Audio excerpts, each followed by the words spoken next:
একটু জানতে চাই, বাংলাদেশে কোন ডিস্ট্রিক্টে আপনার বাড়ি? আমার বাড়ি নেত্রকোনা ডিস্ট্রিক্ট মোহনগঞ্জ থানা। ও আচ্ছা, তাই? জি। ফ্যান্টাস্টিক।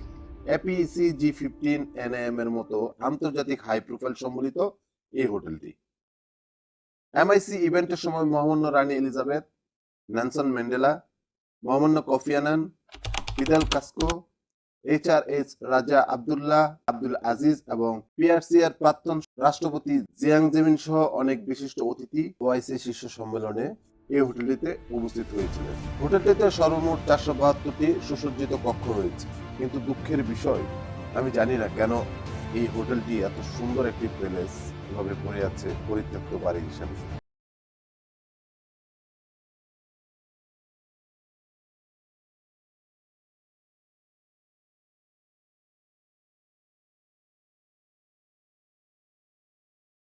ঘোড়া আছে, ছোট ঘোড়া, বড় ঘোড়া। আপনাদের যদি আরো দেখাই, এখনো প্রচুর পরিমাণে horse. The palace of golden horse, এরকম অসংখ্য হর্স আছে এখানে। যখন এই প্যালেসটা একটা ভিআইপি হোটেল হিসেবে ব্যবহার হয়েছে, তখন এখানে গেস্টরা এসে অপেক্ষা করত। বিশেষ করে বর্তমানে এটা আসলে কোনো কাজই ব্যবহার হচ্ছে না, শুধু শুটিং এর কাজে ব্যবহার হচ্ছে এবং দর্শনার্থীরা আসছে আমার মতো এরকম ভিজিট করতে।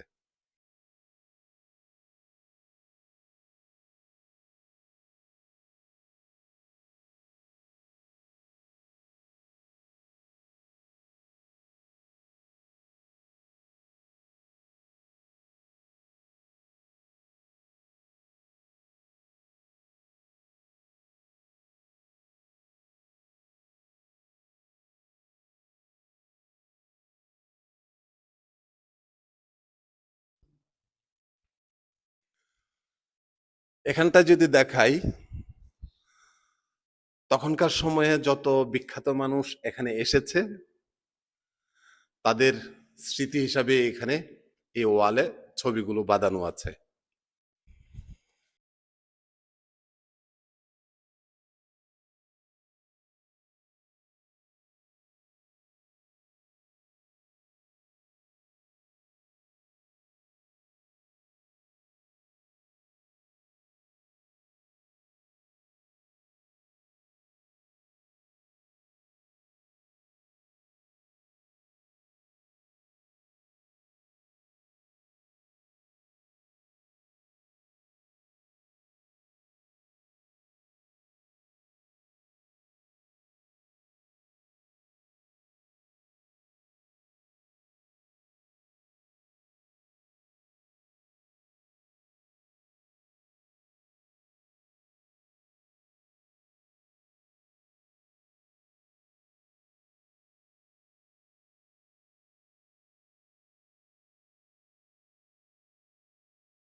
এখানে প্রত্যেকটা জায়গায় একটা করে হর্স আছে, ছোট বড় হর্স প্রত্যেকটা জায়গায় আছে।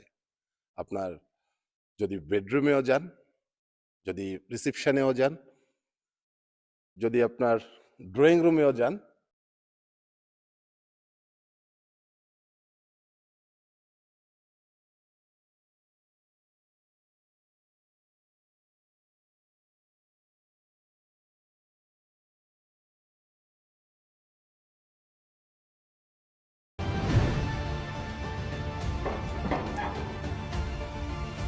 এই ঘোড়ার মধ্যে উঠে, এই পুতুল ঘোড়ার মধ্যে উঠে আমার কেমন জানি একটা সত্যি সত্যি ঘোড়ার উপরে ওঠার ফিলিংস চলে এসেছে। মন চাইছে এই পঙ্খিরাজকে নিয়ে স্বপ্নের দেশে হারিয়ে যায়, তবে আজকে হারানো যাবে না, ভিডিওটি শেষ করতে হবে। সবাই ভালো থাকবেন, দেখা হবে পরবর্তী কোনো ভিডিওতে। হ্যাঁ, যদি ভিডিওটি ভালো লেগে থাকে অবশ্যই শেয়ার করে দেবেন আপনার বন্ধুদের সাথে। আর যদি ইউটিউবে দেখে থাকেন সাবস্ক্রাইব করে সাপোর্ট করবেন, ফেসবুকে দেখে থাকলে ফলো করবেন অবশ্যই। দেখা হবে পরবর্তী কোনো ভিডিওতে, সে পর্যন্ত till then take care, stay awesome, bye by.